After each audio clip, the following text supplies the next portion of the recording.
Thank you. Mr. Graney, you mentioned in your remarks about the Assistance for Coal Communities program.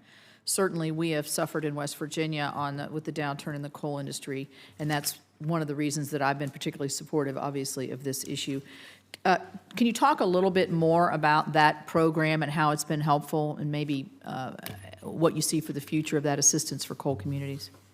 Thank you very much, Ranking Member Capito, for the question. So, 44 of the 55 counties of West Virginia are coal field affected, communities. And so it's broad-based throughout the state. And, while there has been a big downturn in the coal economy and a lot of loss of jobs, indeed the secondary, the induced and indirect jobs as well have been reduced. So when we have the opportunity to attract a new business or an expansion of an existing business, and we get assistance from the USEDA, it really helps those communities recover. Mm-hmm. And while we have a number of communities that are still suffering and will continue until we identify that great opportunity for them, they will continue to suffer.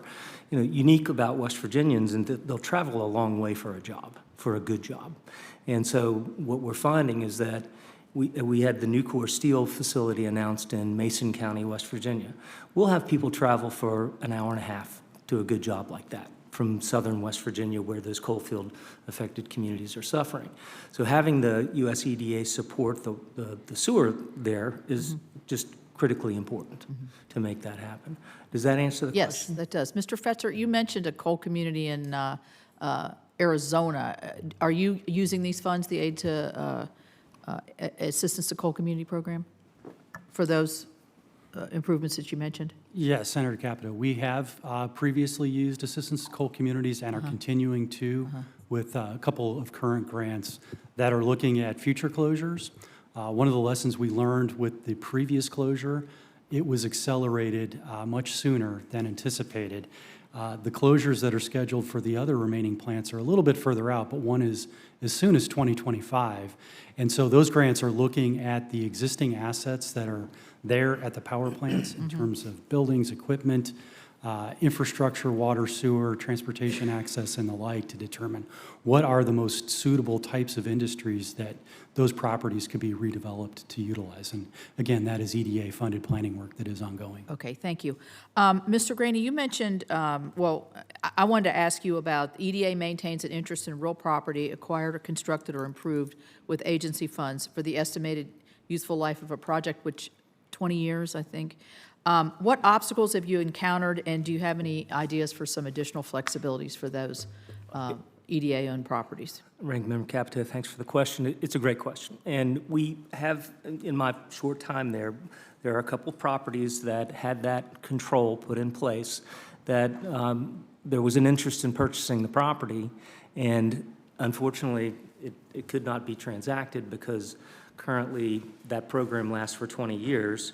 And instead of, you have to pay the entire balance back if you sell the property before that 20-year anniversary. Yeah. I mean, to me, it makes sense that they would pay back, the unamortized balance of the loan. In the 19th year, you wouldn't want to have to pay back $4 million. You ought to pay back $100,000 or whatever that unamortized balance is. Right. I think that kind of flexibility would do well to reduce some of the strings that other folks have talked about. Does anybody else have that issue? Have you run into that issue? Okay. Let me ask you about,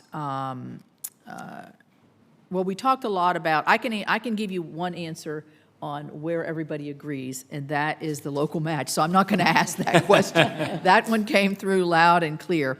Capacity building was the other one I heard pretty much all the way through.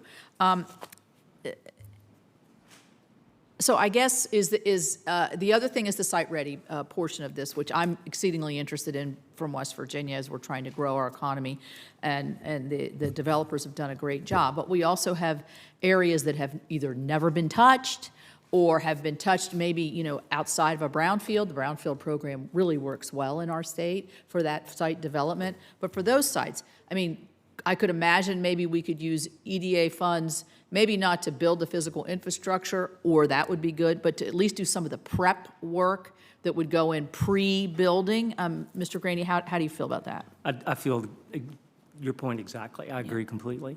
So flexibility along those lines, you know, West Virginia just recently, you know, passed a site legislation to enable the development office to do some preliminary work, but not, you know, a lot of earth moving, but doing the, you know, the phase one, doing all the NEPA studies, doing, you know, archaeological studies, doing some preliminary engineering report work to understand, and then understanding what infrastructure might cost, water, sewer, broadband, roads, you have it.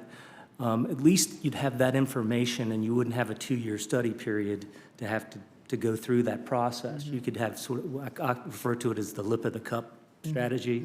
All you have to do is tap it in to get it done.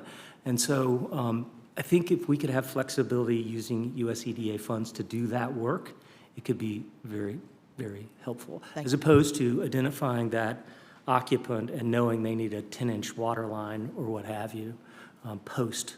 So this, you know, having a site-ready facility could mean the difference between having someone select to move Right. to West Virginia or not. Right. Thank you.